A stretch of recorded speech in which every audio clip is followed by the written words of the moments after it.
I think the way to have a really enjoyable, rewarding career as a medical educator is to work with people who enjoy education as well. The best days that I have, the most enjoyable days, are working with other enthusiasts, whether that's trainees, heads of school, TPDs, or senior leaders.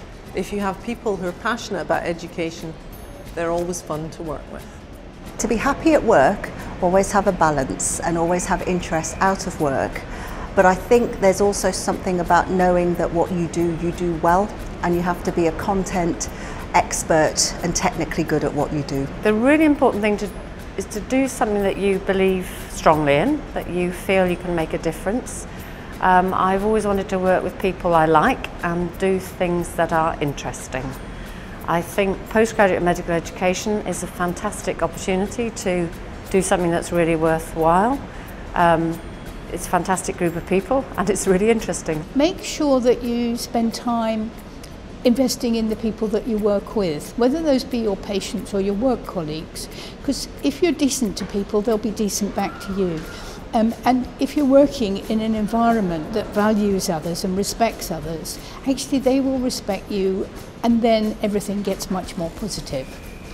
Well, I think I've got two tips which link together. So in general practice education, we teach a method of consulting that includes closing down the consultation with a thing called housekeeping, which is about checking you've done everything, but also checking how you feel about the consultation and making sure you put that emotion aside. So my first tip is not to just keep housekeeping for the consultation. It's really useful when you're moving between all sorts of different situations in your working day. And then I think the second part is about that checking of your emotion. Quite often we're grumpy or cross or upset, and actually the things that are upsetting us are nothing to do with our work situation. So understanding that emotion, challenging it, and realising that actually it's no point being cross with your PA because actually the man down the street hooted at you because you parked in his space again, really makes a difference to how you approach the day. My top tip would be to volunteer for everything and anything, particularly things that other people don't want to do or that appear unpopular or unpromising. Once you're in place, you can adopt roles, you can make them different, and you can use them to build education and training. And by volunteering for things, you open up opportunities which will often lead to further opportunities to develop your career. My tip, in a way, is quite simple. If you're an early career educator, find somebody you trust, somebody who is a good role model, and go and talk to them on a regular basis so that you can find out from them how to develop your career. And of course, actually, that plays the other way around. So if you are in a senior educational leadership position, look out for those people who are going to be the inspirers of the next generation. Offer to mentor them and actually encourage them and help them to develop, because actually I think that's a real key to developing the next generation of educational leaders. My top tips are to enjoy what you do, to do something that you feel that you can make a difference at. And in terms of my own clinical practice, we have learners such as medical students and GP trainees as well. Making them feel part of the team, I think, is one of my top tips.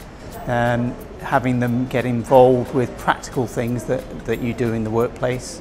For example, we have third and fourth year medical students who do quality improvement projects, where they're placed with us for 7 weeks or so. They will actually look at a particular aspect of the clinical practice, present that to the team.